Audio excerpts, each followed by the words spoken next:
Okay folks, buckle up, because exclusively for you, we're descending into Egypt's hidden sound chamber, where stone sings and history hums. Get ready for a wild ride. The song beneath the sand. Beneath the burning sands of Egypt, there's a silence that isn't silent at all. If you listen closely, past the whisper of wind and time, you might hear it.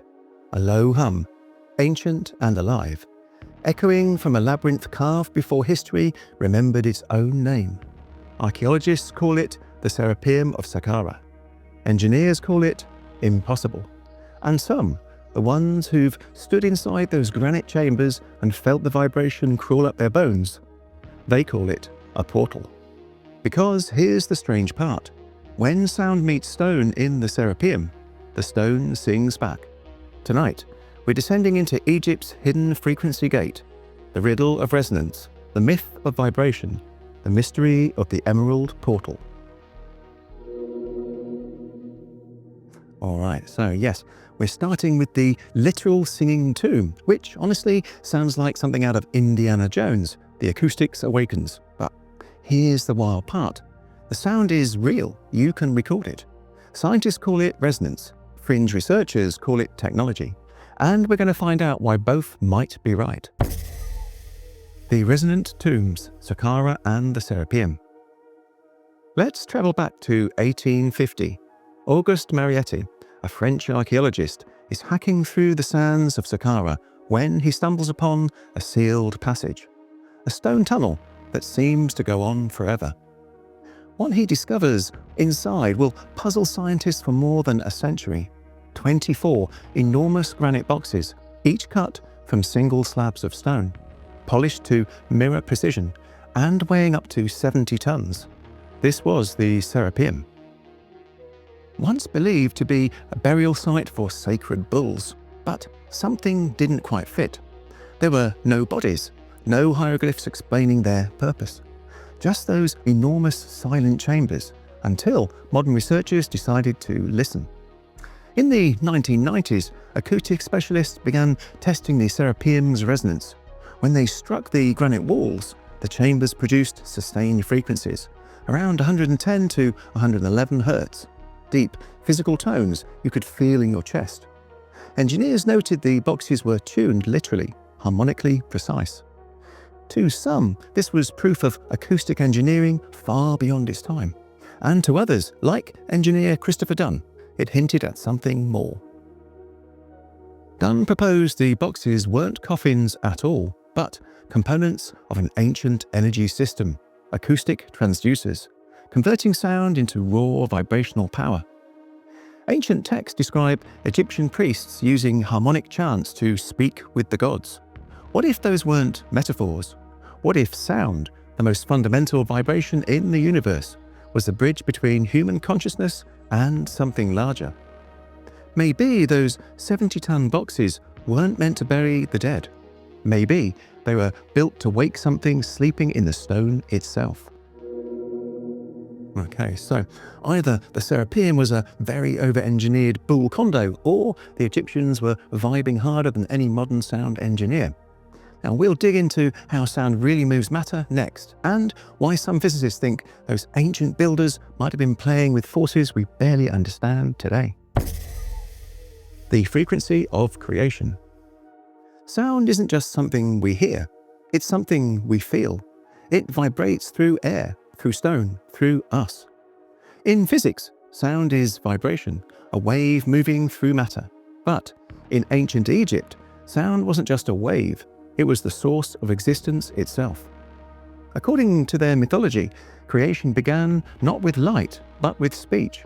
The god Thoth, scribe of the gods, was said to have spoken the world into being.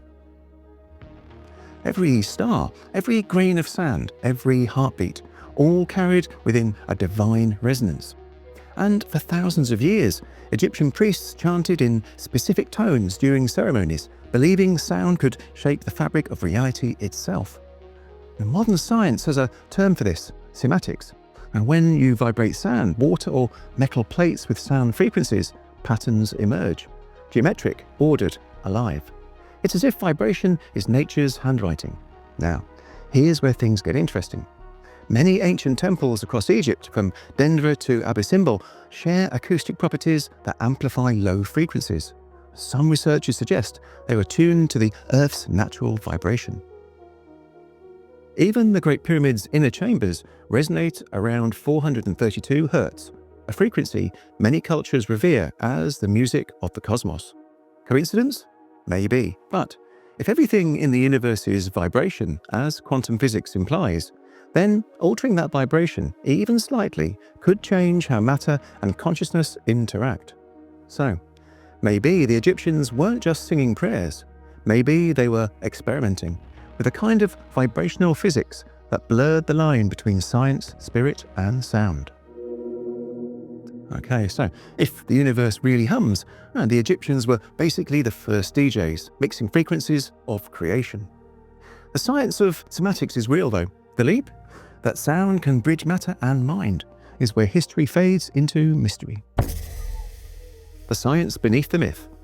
Fast forward to the present. The Serapeum isn't just myth anymore. It's measurable. In the early 2000s, acoustic engineers brought modern instruments into those granite chambers. What they found was startling. Perfectly tuned frequencies that could sustain for over 10 seconds after a single tone. The scientists called it resonant coupling. The idea is simple. When sound waves align with a structure's natural frequency, the energy amplifies. It's the same principle that can shatter glass with the right pitch, or make a 70-ton granite box sing. But that's where those theories split. Mainstream researchers argue it's just clever construction. Ancient builders creating stable geometry that happens to produce resonance. Alternative engineers like Christopher Dunn disagree. He believes it's too precise, too deliberate. According to Dunn, the Serapeum and other Egyptian monuments form a kind of ancient power grid, one that used sound, not electricity, to manipulate energy. Now, before we roll our eyes, consider this. NASA has confirmed that the Earth itself emits a low-frequency hum, known as the microseismic background. And studies show exposure to resonant frequencies can alter brainwaves, inducing calm, focus, even trance-like states. Could that explain why ancient priests reported walking between worlds during ritual chants inside stone halls? Science might call it sensory disorientation. The ancients might have called it revelation. Either way, something undeniable happens in those spaces. A meeting of frequency and flesh. It's not magic, it's physics. But maybe the ancients understood physics in a language we've only just begun to rediscover.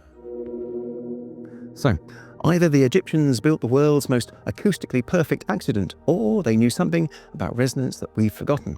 Either way, if you ever hear a 70-ton rock hum back at you, maybe don't sing along. The Emerald Connection. There's an ancient legend buried within Egypt's myths, a name that echoes through centuries of mysticism.